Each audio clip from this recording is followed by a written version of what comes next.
আজ আমি আপনাদের জন্য দু রকমের কর্নের রেসিপি নিয়ে চলে এসেছি।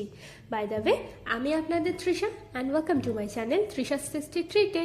আর আজকে আমি প্রথমেই বানাচ্ছি সেটা হলো সল্টেড কর্ন, আর দ্বিতীয় আমি বানাবো স্পাইসি চিলি কর্ন। তাহলে চলুন শুরু করা যাক। সল্টেড কর্ন বানানোর জন্য প্যানের মধ্যে আমি প্রথমে জল দিয়ে দিচ্ছি। এবার এতে স্বাদ মতো নুন আর 1 কাপ মতো কর্ন দিয়ে দেবো। দিয়ে কর্নটাকে আমরা প্রথমে ভালো করে সেদ্ধ করে নেবো। দেখুন আমাদের কর্নটা ভালো করে সেদ্ধ হয়ে গেছে। এবার আমরা কর্ন থেকে জলটাকে ফেলে দেবো।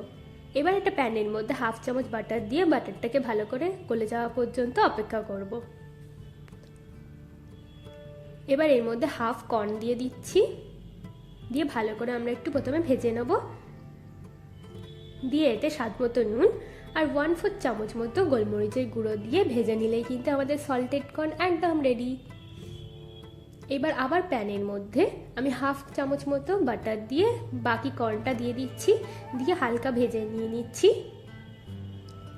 দিয়ে আমি স্বাদ মতো নুন, 1/2 চামচ মতো চিলি ফ্লেক্স, 1/2 চামচ মতো অরিগানো আর 1/4 চামচ মতো কাশ্মীরি লঙ্কার গুঁড়ো দিয়ে ভালো করে মিশিয়ে নিলে আমাদের স্পাইসি চিলি কর্ন একদম রেডি।